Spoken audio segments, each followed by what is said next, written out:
Why she go back? I told her to stay up front. It's okay. She don't listen. But they've been doing a good job. Let's give them a round of applause for what they did. And let's make sure everything is a part of a package. Part of a package. You don't put one program on. Prevention is a strategy of preventing young people from getting involved. The intervention is breaking the cycle, and the suppression is removing, containing, locking it up. You got enough to lock up. Let's concentrate on prevention and intervention. Go back to second. Okay. Mission is breaking the cycle of violence and crime and connecting youth and young adults to radical programs through prevention, intervention, provision, and opportunity and suppression. Provisional opportunity. Young men and women need jobs. They need hope. They need encouragement. Let's help put together a resource pool where those things can happen. It don't make sense to have 40% unemployment of young men underneath the pole. Yeah, but they can work if they wanted to. Well, that may be true. But let's see if we can't help them to find work. If they got a felony that's blocking them, let's work to get the felony removed or get the job to accept. Block out the blank. Lock it out a certain element until you interview the person. And if you like the person, then you look. The chances are, if you like them, you'll hire them. And that's the person we want to see. The third one, next slide.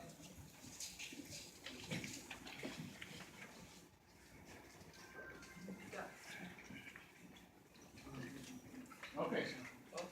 Got it? Almost got it. Okay. No patience.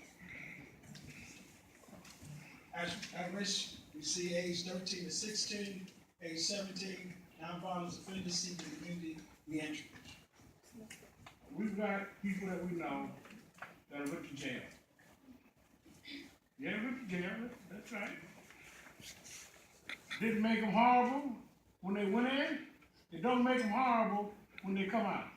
They return into your community. And they may be your cousin. They may be your brother. They may be your sister. They may be your niece. Let's reach out and help people. Let's not condemn them. Let's find a way for them to re-enter the community and provide support. Next. What are we asking the kids to do? What's the message? Pop, let me tell you what the message. Read that message for me, please. Would you just come on? Huh? Stay out of trouble. Don't possess a gun. Stay in school. Find a job. Don't use drugs. Stay off the corner. Come to see us if you need help. Now, is that too much to ask? Is that too much to ask? And you're talking to their mother, and you're talking to the child. Not me. Not Frank. He's too old, too. I'm talking about guys that are younger. Like this young man here, that young lady there. Y'all go out and y'all talk to those kids. We want to train you. We want you to do the right way. We don't want you to align yourself when they're being misdirected and doing wrong things. We want you to stand up for what's right. And God be able to guide and direct other people to do what's right. But I can't do that. I can't even keep up with Facebook. Don't know how to use the phone I got. And my 15-month-old grandbaby do. Shame on me. Next slide. How do we get the clients? Some of them we already know, don't we? And they're not bad kids, they just are kids. But, All right, well, how do we get the clients? As clients, with the solicitors, the judges, the school systems, this is how we basically come up with a strategy on how do we get these clients. Each client receives two to three face-to-face contact weekly. We're to establish and maintain a life management plan. And we talk about in the life management plan, we talk about client behavior growth. We even talk about having school workers and probation and parole to work with them. We talk about how we begin to identify some of these clients in this thing. So this is what we talk about in this thing. This is how we identify some of these clients. next.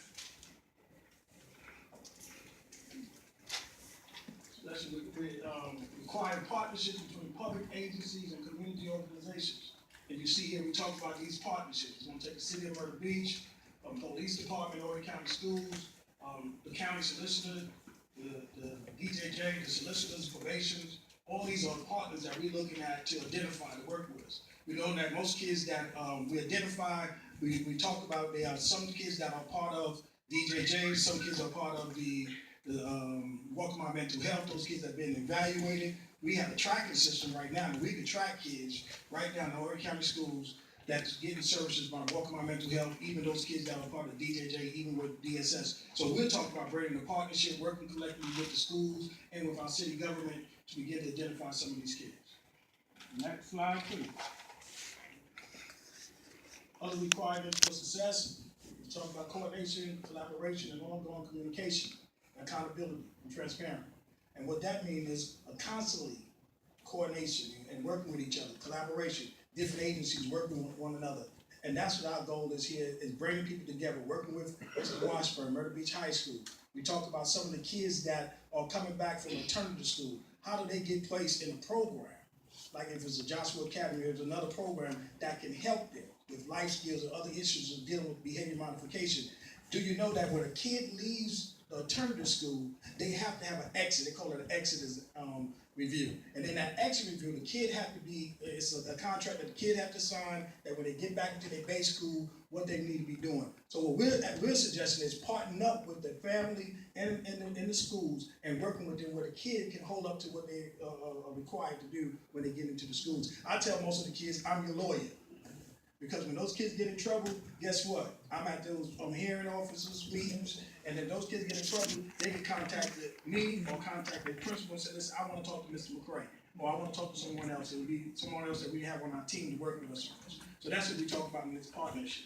And let me just say that it requires, we can't, no matter if Tim is a super worker, super intelligent, Superman like the quarterback from Carolina. Can't do that. Fly through the air, so all that kind of stuff. You can't do it without the support of the principal, in the middle, and the high school. Because he has to agree to work collaboratively in working through these issues.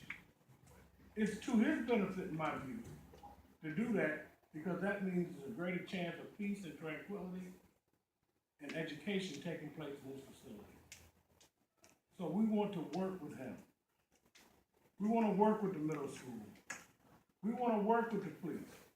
We don't want to be the police's personal snitch, as the kids would say, but we want to make sure we got a relationship where he sees me on the corner, not me sitting on the corner, Tim on the corner. I've had my days. You see Tim on the corner, talking to these kids, then he won't lock 10 other kids up. But the relationship, mutual respect that we're talking about. That's the kind of system. When he sees Frank out there hobbling down the street to talk to the kids, the police officer says, "Hey, Mr. Frank." Mr. Frank waves back. The kid sees something. He sees a mutual respect between the police officer and that stalwart leader in the community. That's what I'm talking about. When he sees Ms. Grant, that has done an absolutely wonderful job in my view, and I know she didn't want me to say it, but I'm going to say it anyway, of raising her grandchildren. It takes a lot. We've got a strong family here. We got a strong unit. We've got to capitalize on our strengths. Stop being critical. Thank God there's a mother that wants to act as a grandmother when they ought to be enjoying their golden years and not having to run up down the street after kids. I know that's not a part of the agenda, but I just wanted to say it anyway. All right, next slide. We didn't go on to that. All right, call to action. Steps. Create a partnership. That's what we're doing here today. Working through initiatives and issues. And these are things that we're looking to do is call to action and seeking final funding for approval.